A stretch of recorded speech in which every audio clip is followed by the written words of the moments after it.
네, 공항공사 사장님. 스카이 72 골프장이 BOT 계약이죠. 네, 그렇습니다. BOT에 대해서 따로 설명하지 않겠습니다. 그러면 이 주식회사의 골프장 운영 기간이 계약 기간이 20년이죠. 그래서 네. 2020년 12월 31일부로 이미 종료되었죠. 네, 종료가 되었습니다. 보통 운영 기간이 끝나면 계약에 따라서 당연히 인천공항공사의 골프장을 인도해야 하는 것이 당연할 것 같은데 아직 인도되지 않았어요. 그죠? 네네. 그렇다고 한다면 어쨌든 뭐 이유야 여러 가지겠지만 어쨌든 불법 점유하면서 소송으로 대응하고 있는 거죠. 네, 저희는 그렇게 보고 있습니다. 그리고 불법 점유를 하는 게 사실 뭐 이유는 간단할 것 같아요. 그러니까 엄청난 이익을 얻을 수 있기 때문에 불법 점유하면서 대응을 하고 있는 거죠. 네네.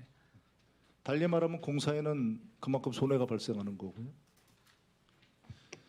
불법 점유가 없었다면 인천공항공사는 새로 선정된 운영자로부터 2021년에만 563억 원의 사용료를 받을 거라고 추정되는데 거의 비슷한가요? 맞습니다. 500억 이상의 수익이 매년 있었을 거로 보고 있습니다. 그렇다고 한다면 대충 따지면 2021년, 22년만 따져도 무려 한 1,000억 원 정도의 손해가 난 걸로 추정할 수 있겠네요. 네네.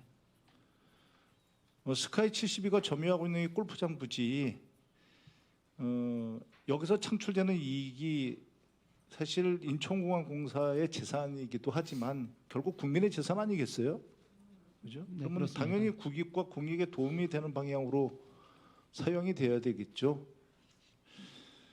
근데 이 공익을 위해서 쓰여야 할 돈이 결과적으로만 보면 기업이 호주머니로 들어가고 있는 겁니다. 1년에 500억 이상이나 되는 큰 돈을 개인이 부당하게 편취하고 있다고 제 본의원은 생각하는데 큰 틀에서 동의하십니까? 네, 동의를 하고 빨리 재판을 통해 가지고 이 부분이 결론이 나야 된다고 생각을 합니다.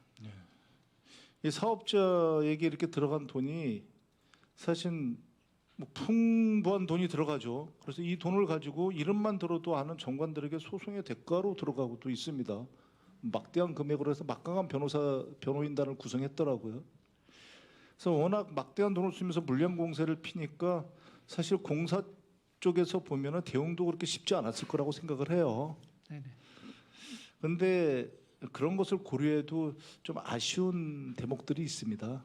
이게 이처럼 부당한 일에 공사는 물론이고 공사와 국토부가 대응이 좀 다소 좀 안일하지 않았나, 표현이 뭐 좀 그렇다면은 좀 그러지 않았나 싶어요. 그래서 제가 이런 경우에들은 보통 어떻게 처리를 할까 해서 유사 사례를 한번 찾아봤어요. 네네. 그랬더니 이 동대문의 유명 상가인 유어스 상가라고 있습니다. 현재 DDP 패션몰인데요. 이 사례가 거의 비슷한 것 같더라고요. 좀 그래서 좀 말씀을 좀 드려보겠습니다.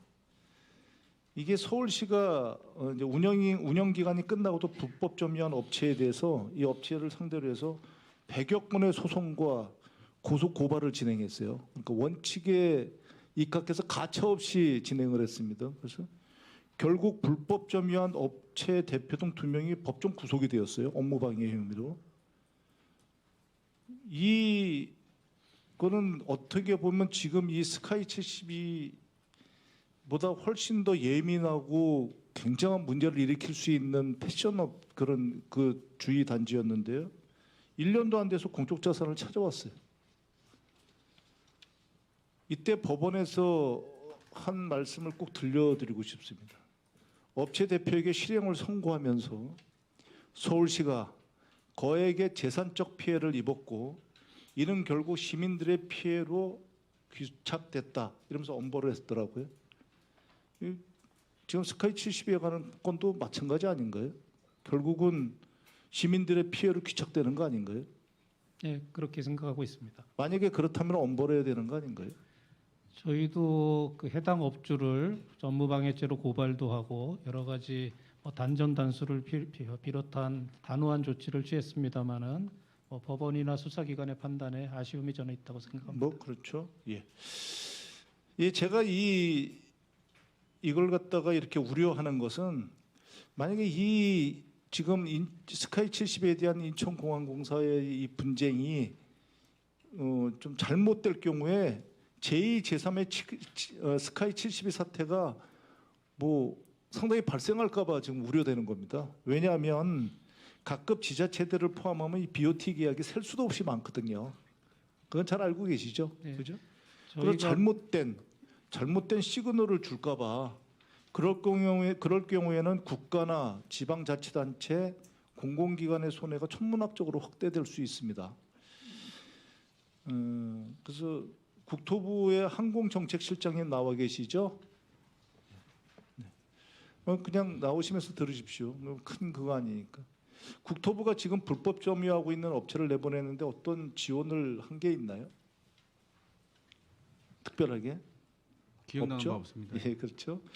국토부가 지금 공공기관 혁신과 특히 재정 건전성 혁신을 갖다 추진하고 있는데요. 사실 이런 명백한 불법부터 확실하게 바로잡아야 되지 않을까 하는 게 본 의원의 생각입니다. 들어가셔도 좋습니다. 인천국제공항 이 사장님께서도 이 의견을 뭐 나름대로 대응을 갖다가 하고 계시는데 수동적으로만 대응하시지 마시고요. 서울시 사례처럼 형사 고소 등 모든 수단을 통해서 불법을 바로 잡으시기를 당부드립니다. 즉 인천 우리 저 사장님께서 스카이 72에 어떠한 핑계, 뭐 핑계라는 단어가 맞는지 모르겠는데 핑계만 대지 마시고요. 오늘부터 어떤 계획으로 이 문제를 해결할지 좀 답변 좀 부탁드리겠습니다. 저희는 만약에 이 민사소송에서 저희가 패소를 하게 되면 의원님 지적대로 우리나라 BOT라는 제도 자체가 붕괴가 되게 됩니다. 그래서 패소할 가능성은 없다고 보고 있지만 이 상대 소송 당사자가 노리는 것은 소송의 장기화입니다. 하루 소송을 끌수록 2억 내지 3억의 이익을 얻고 있기 때문에 이 비용을 활용해서 아주 막강한 로펌 또 변호인단을 구성해서 수사기관을 압박해서 저희가 검찰에서 무혐의가 난 부분도 다시 재기 수사를 받아내고 그걸 다시 재판부에 제기해서 또 재판을 연장을 시키고 이런 절차를 취하고 있기 때문에 굉장히 단호한 대응이 필요하다고 생각하고요. 저희 공사 입장에서는 저희 공공재산 또 국가재산을 지킨다는 그런 사명감으로 엄중하게 대하겠다는 말씀을 드립니다. 네, 수고하셨습니다. 마치겠습니다. 네, 김병기 위원님 수고하셨습니다. 다음은 김학용 위원님 질의해 주십시오.